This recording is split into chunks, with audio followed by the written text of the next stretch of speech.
Hello again. I've had another bad idea. Now, hear me out. Ants. Rimworld. Rimworld Ant Colony. I've actually had this idea for quite a long time. A colony of insect people of two separate xenotypes. The worker drones that do basically all of the work, and also quite literally, love the other xenotype. The Queen, who exists to do just two things. Firstly, she'll research, because she just needed a real job. But secondly, and more importantly, she'll lay eggs. So that's the basic setup. Of course there are finer points, but we'll cover those as we go. We're starting with 4 little anti-colonists in the mountainous rainforests of the Hyparbarium jungle. Standing tall amongst them is our mighty and thick Queen Liz. But don't let her size fool you.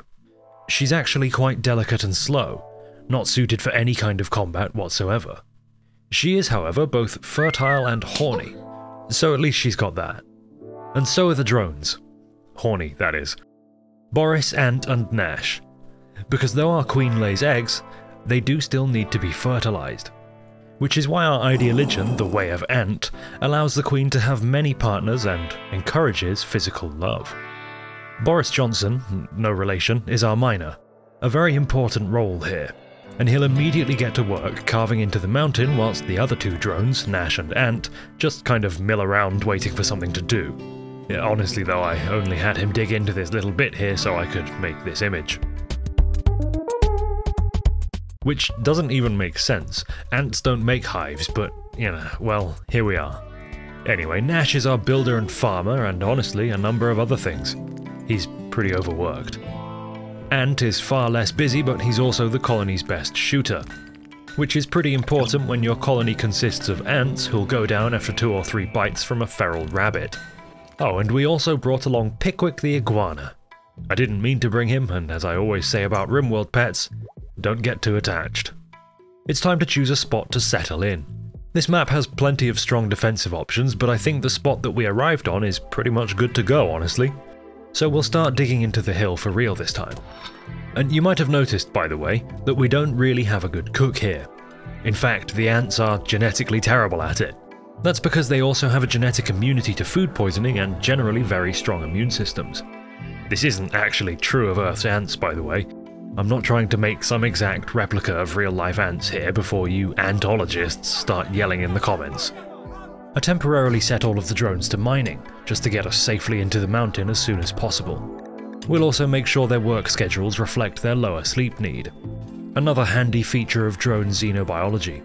The same is not true of Queen Liz, so we'd best make her a suitably royal bed, using this handy gold deposit right in our entrance.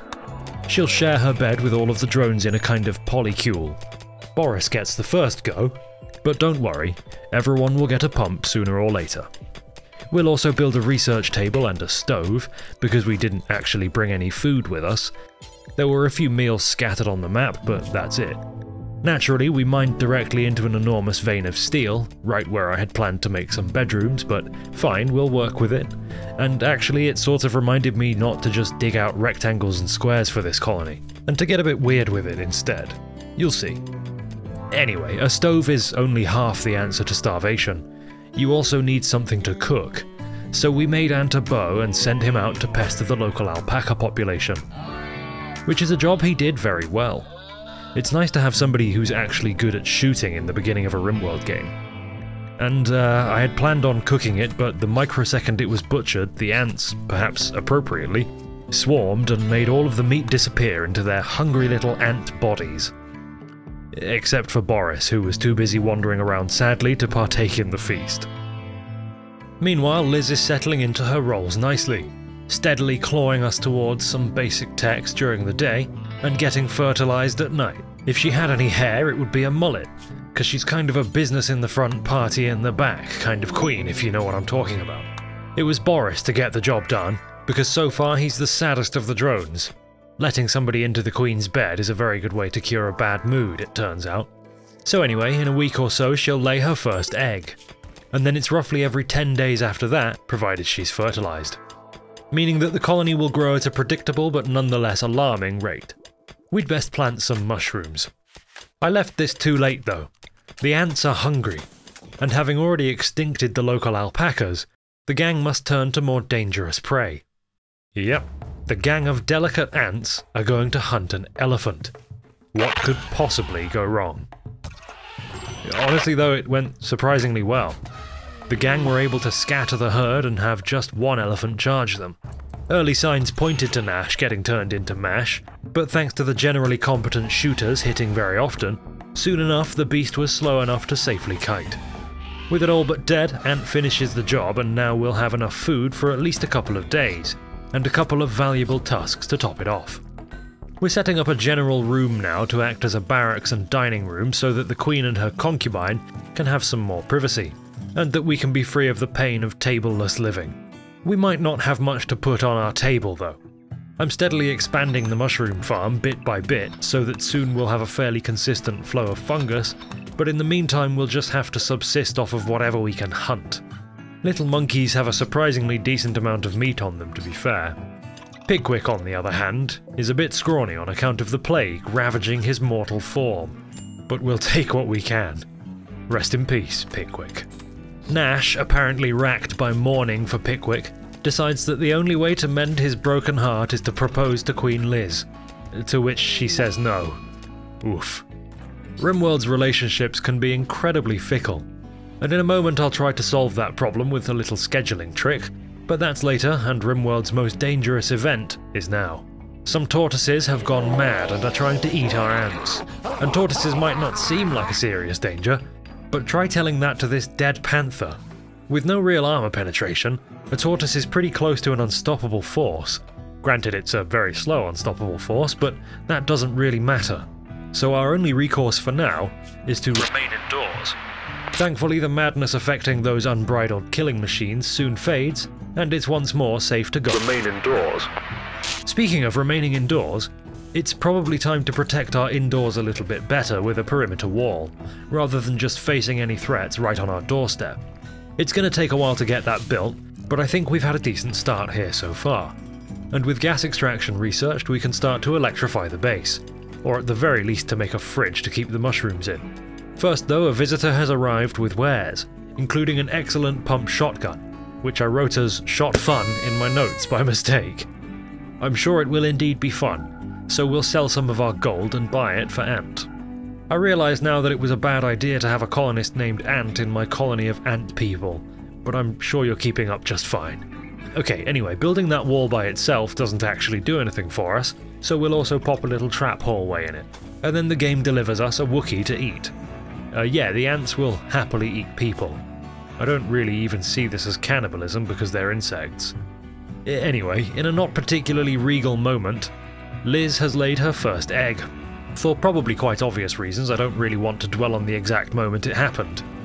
I did put an egg box in her room, but it seems Liz thinks herself above laying into a box, so we'll have to build a shelf to keep her eggs on instead. The ants, though, are still hungry. They're always hungry, but right now they're hungry for rhino, which is probably a foolhardy venture, but here we go. I tried to bait it off to chase Boris, but it had its heart, or rather horn, set on Nash. We give it the usual runaround, but the indecisive thing keeps switching targets, meaning Ant can't reliably pump away at it with his shot fun. Eventually, by leading it over a marsh, we cleared enough distance for him to do his blasting and take it down. So bellies full of rhino, the ants can start working on their gas infrastructure. Pipes, tanks, pumps, all that fun stuff. They can also buy some plasteel from a shaman merchant, because we'll need it later. Always buy plasteel early, or you'll be stuck waiting for it later, trust me. Alright, remember a few minutes ago when I said I'd do some scheduling to help with relationships?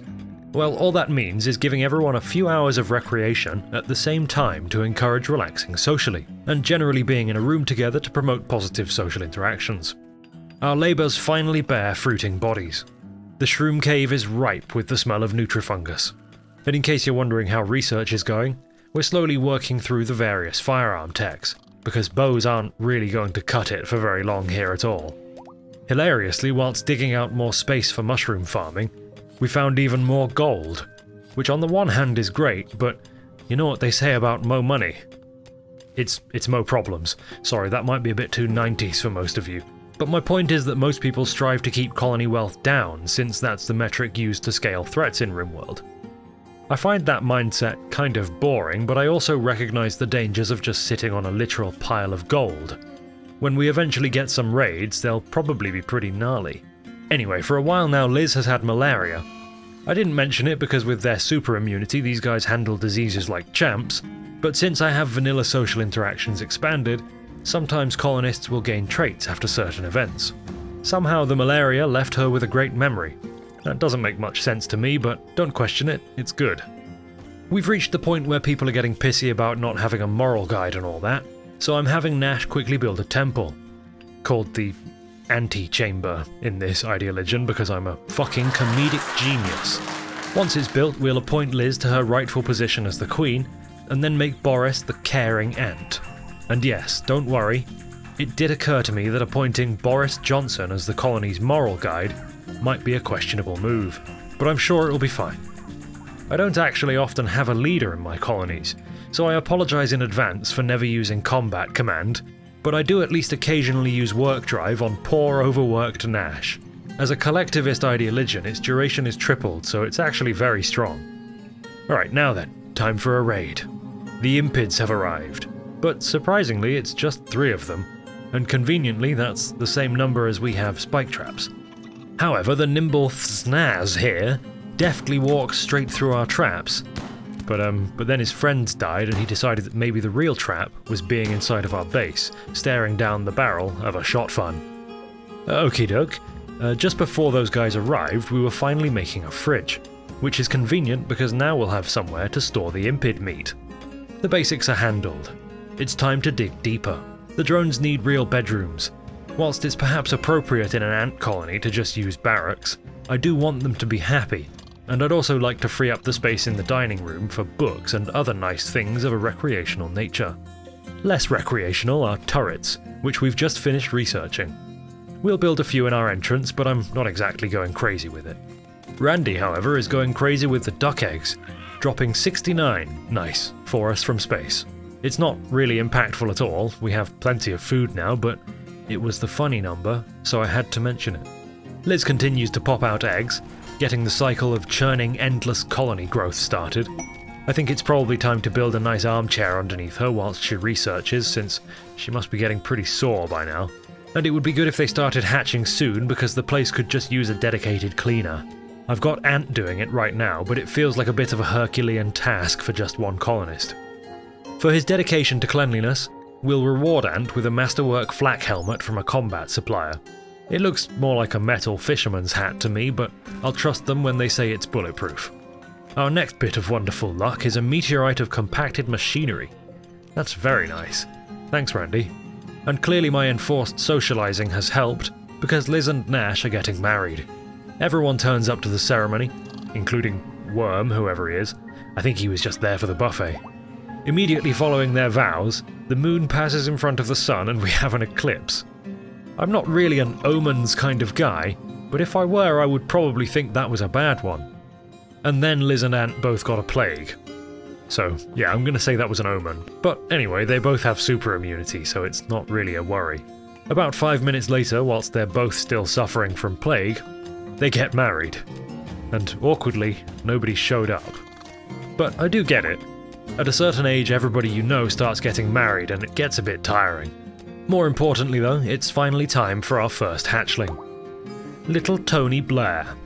And now I'd best cover the biology of this colony real quick. When I made the 2 xenotypes, I made sure that only the drone's genes were heritable, meaning that no child would ever get any of the queen's genes.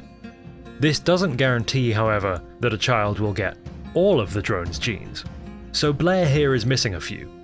He's dropped the delicate and fast-aging genes, so assuming he ever makes it to adulthood, he'll probably end up being a melee fighter.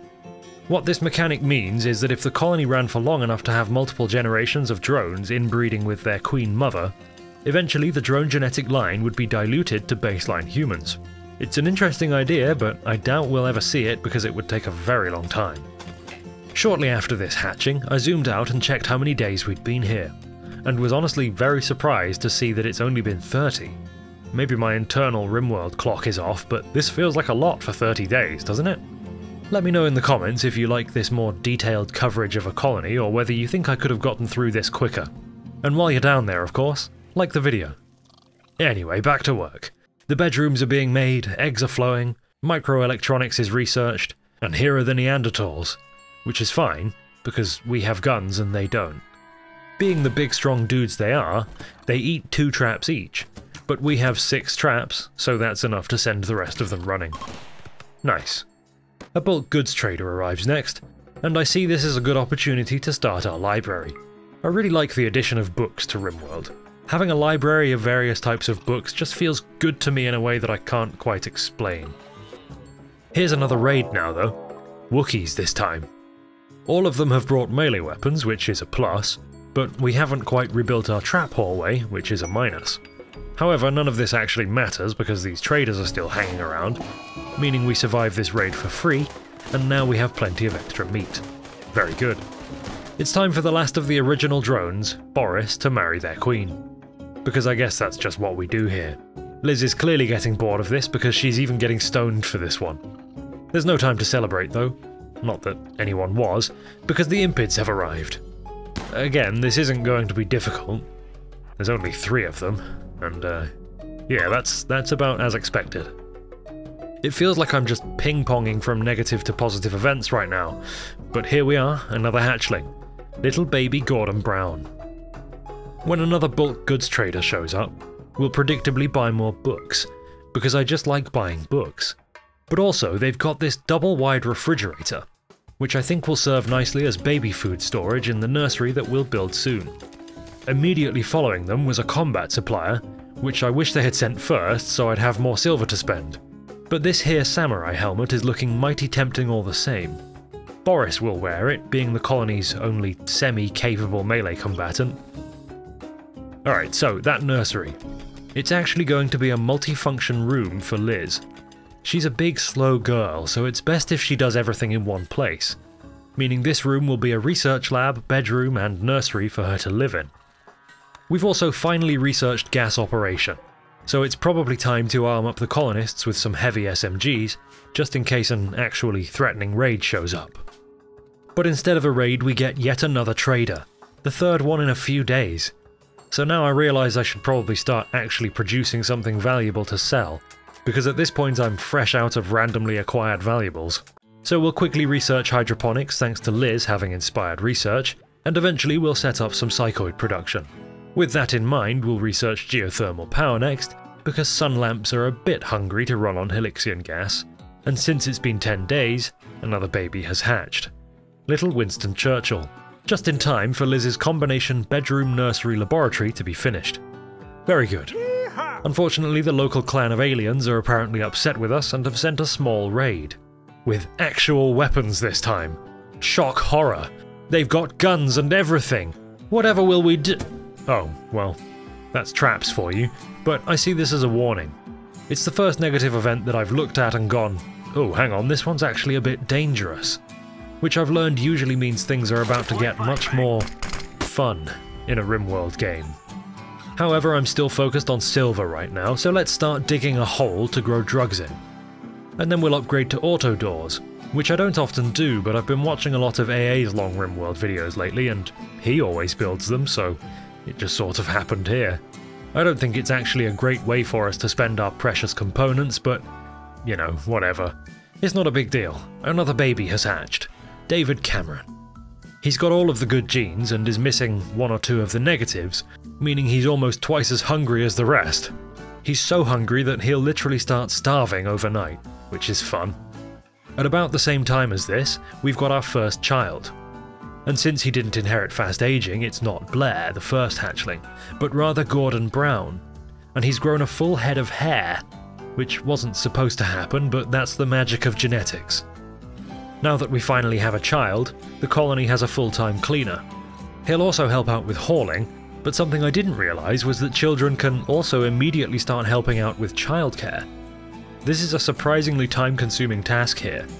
Those antlings are really hungry and need feeding constantly, especially David Cameron. And what's better than 1 full-time baby feeder? 2 full-time baby feeders, of course. Little Blair is also a child, good and bald, just as he should be. Good old Nash is getting very good at building furniture by this point, and his latest masterwork is a steel bed named Black Tar Pit. It features an image of Queen Liz enjoying herself at a horseshoe pin. Take that to mean whatever you like. Whatever it means, it's going in the currently under construction barracks that I suddenly realised I should probably build now that we have a new ant child needing a bed every 10 days or so. I'd like to make them all individual bedrooms, but I'm not sure I can keep up with that pace right now. I had forgotten something else about children in Rimworld. They constantly run around the map, practically begging to be killed by wildlife or raiders. Just look at little Blair out there. Someone should really warn him about the hungry cobras, panthers and tortoises lurking in this jungle. Perhaps he'll see the dangers firsthand when this maddened elephant rampages through the... Oh, never mind. Traps really are overpowered, aren't they?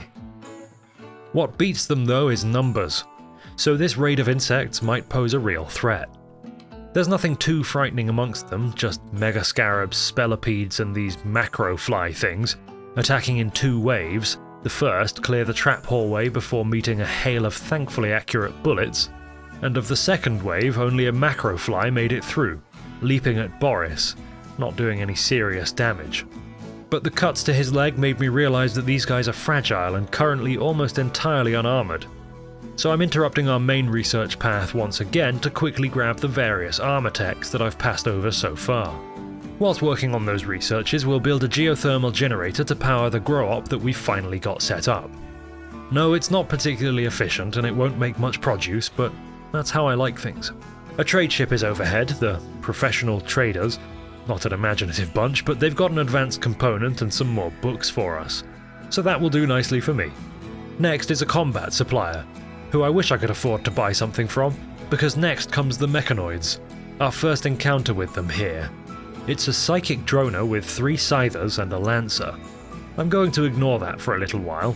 We'll get around to it once everyone's wearing flak armour. The colony is happy enough to endure the psychic drone for now.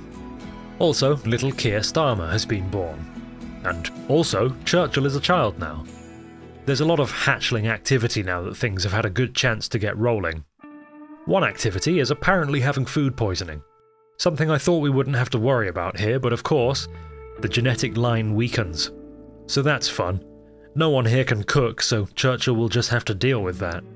Sadly, we're going to have to deal with those mechs eventually, so Ant is working away furiously on that flak armour, and I did try to think of a safer way to deal with them, but I think I just have to accept the potential for losses and try to lure them into my turrets at least.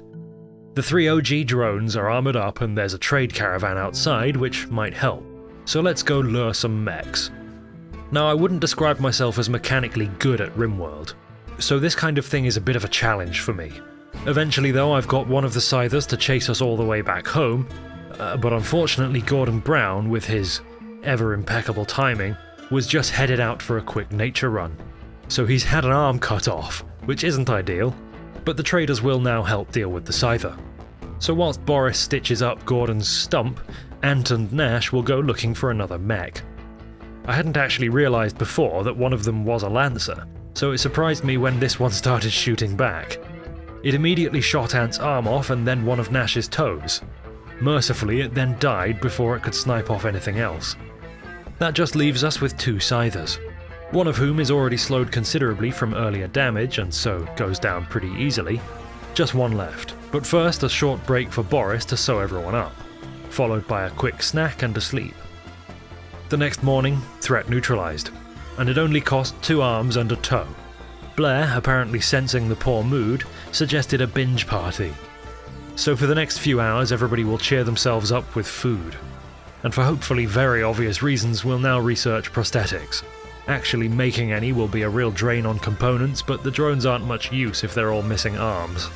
So whilst Liz researches that, we've got our first few psychoid leaves, and there's a trader overhead, so quick, Ant, make some drugs. Wait, what's this? Gordon's being hunted by a panther. I told you this would happen. Luckily Boris is nearby and rushes in to... Oh, well that was quick.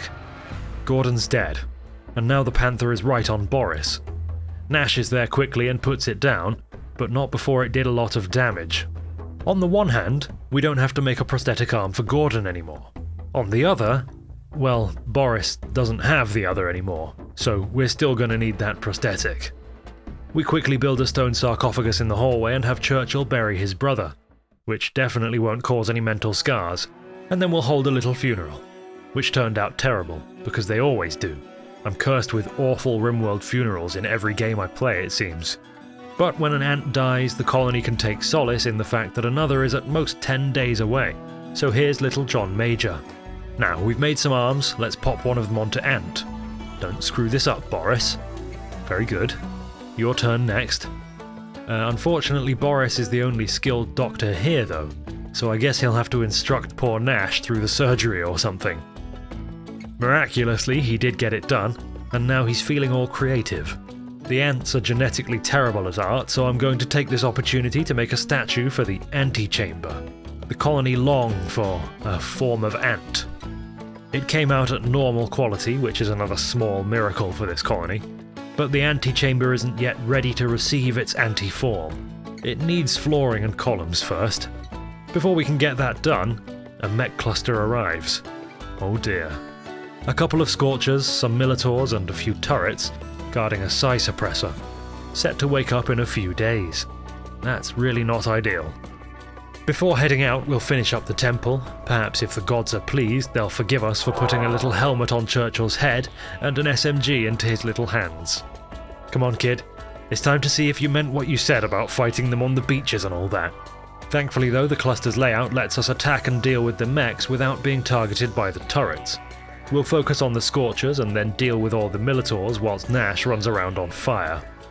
Now we have a moment to heal up before addressing the turrets. And by addressing, I mean running around the corner into the minimum range of the Inferno turret to try and deal with the little turrets, and then we'll turn our focus to the Inferno turret, which just shot Nash to the ground. Oh dear. Boris heroically scoops him up and somehow everybody managed to get clear of the turret's explosion radius when it died. Jeez, that really was something. Most of the wounds in that fight were superficial and will quickly heal, but Ant did lose his nose, which is a shame. And at this point I've decided that naming all of the babies after British PMs is probably a bad luck charm. Or maybe I just can't think of any more right now. Who can say? All I can say is that this baby is just called Alvarado. We've finally built a multi-analyzer and are now working towards fabrication, which means that soon we'll need a chunk of components to build a fab bench with. So we've started to strip mine, and we found some mercifully quickly. We then got a quest to help a crashing Imperial shuttle, which of course we'll do since the shuttle loot includes some more components. The quest itself is of course easy. I doubt they even really needed our help. Now everybody here is actually very happy, but nonetheless I'd like to make a much larger dedicated recreation room for everybody to hang out in, because that's just something I like to have in a colony. As well as that, I'm also going to start digging out some new bedrooms for the quickly growing children. And of course we still need components, so mining deeper into the mountain for bedrooms is a pretty good way of getting some. We finally have our first child at 7 years old. Churchill will get a passion in shooting and then the bloodlust trait. I did consider Night Owl, but given the drones only sleep for a couple of hours, I figured he'd end up awake in the daytime pretty often and decided to avoid it. That rec room is finished and I think it's sick. I've had a lot of fun building this colony, just randomly carving shapes out of the mountain. Another hatchling arrives, little baby Plunk, and then an infested ship chunk soon follows. I think these often sit dormant after dropping, but in this case a load of bugs just immediately run at the base. They're dealt with surprisingly easily. I thought this mega spider would pose much more of a threat, but now Boris can head out to mine a silver meteor that landed a while ago. While he does that, a large gang of impids arrive. Well, isn't that just the perfect timing? Thankfully they're not attacking immediately, so he can actually just run home safely. But he's running to a base with no traps though, so this might get bad. Oh dear, that's not good. Boris and Ant weren't even actually in position when they arrived, leaving Nash to take a fat dose of impid right to the face. The turrets did good work despite being on fire though, and soon enough the impids are running. But that was rough. I'm surprised we didn't lose anyone. Later, a combat supplier is overhead, and we've got a good chunk of silver thanks to that meteorite and our small drug lab, so we'll buy a monosword and an EMP launcher to make future combats go down a bit easier. However, I'm not sure it'll help us out too much with this. A large infestation has arrived in the very corner of the map. Yes, that is rather large. I want to just ignore it and slowly give up more and more of the map to the insects, but we're the insects. That would feel like an admission of weakness, so instead I'll have Ant make an incendiary launcher, a job he does most admirably. It's a masterwork, depicting Churchill putting a book back on a shelf. Truly a stunning piece. Well, Ant made it, and now he'll use it. Night falls, and he creeps out on a guerrilla mission to burn down a hive. The weather, however, has other ideas. But okay, fair enough. It's a rainforest, it's in the name. We'll try again once it clears up. So we wait, futzing around the base, trading, looking at hive tech that I probably should have been using in this run but didn't realise I could just research, until finally, it's clear again. So out goes Ant once more, setting a patch of forest ablaze near the hive. And right on cue, here's the rain. Another few days of waiting, another opportunity. We'll set a fire much closer this time. Yes, good fire. Burn them down. Oh no, oh dear. You remember earlier when I said I wasn't mechanically very good at Rimworld? Well, I didn't realise that would happen if I let a fire spread to the infestation. Well, we'll put up as much of a fight against this swarm as we can. And for a moment I was almost optimistic, as Boris stood in front of the defences soaking up the attention of the horde, but then he fell down. And yeah, that's pretty much gonna do it. Realistically, we had no chance. The megapedes hadn't even arrived yet. And of course then the rain started again, so we wouldn't even successfully burn down their home in exchange for the sacrifices of Boris, Nash, and Ant. Her 3 husbands all dead, Liz mentally collapses inwards and turns to the colony's small supply of flake, and before too long, she's with them. The Queen is dead. Long live the Queen. Thanks ever so much for watching, as ever. I hope you enjoyed this video. If you did, give it a like, and if you aren't already, then subscribe. Also, I recently made a short video about how I make my videos for members and patrons, so if you're interested in that, links are below. Whatever you do, remain indoors.